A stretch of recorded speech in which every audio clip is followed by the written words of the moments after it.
Welcome to today's verse of the day.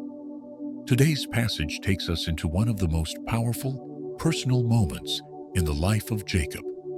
On the eve of meeting his estranged brother Esau, Jacob is filled with fear. But instead of running, he wrestles with God. Let's explore Genesis 32, 1-32 together. Verse. As Jacob continued on his journey, angels of God met him. When he saw them, he said, "This is the camp of God." So he named the place Mahanaim. Then Jacob sent messengers to Esau, hoping to find favor with him. But when he heard Esau was coming with 400 men, Jacob became greatly afraid. He prayed, "O God of my father Abraham, I am unworthy of all the kindness and faithfulness you have shown me. Save me, I pray, from the hand of my brother." That night, Jacob sent his family and possessions across the river and was left alone. Then, a man wrestled with him until daybreak. When the man saw he could not overpower him, he touched Jacob's hip and dislocated it. The man said, "Let me go." But Jacob replied, "I will not let you go unless you bless me." The man said, "Your name will no longer be Jacob, but Israel, because you have struggled with God and with humans and have overcome."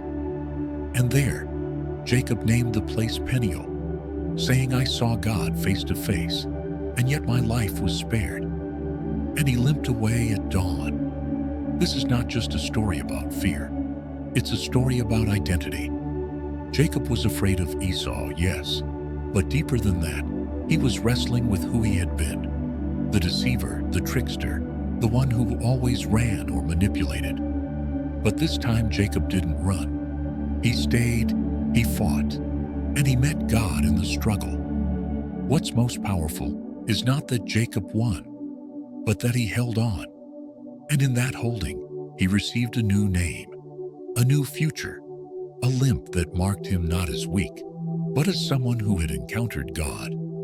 Sometimes the blessing doesn't come in victory, it comes in the wrestling. Are you facing something you'd rather avoid? Something that feels too hard, too scary, too painful? Maybe it's not a battle to run from, but a moment to meet God in the struggle. Like Jacob, don't let go. Keep praying, keep pressing, keep holding on, even if you walk away limping. Because in that place, you'll find not just answers, but identity. Let God rename what fear tried to define.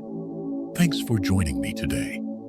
If this story spoke to your season of wrestling, share it with someone else who needs encouragement to hold on in the middle of their storm.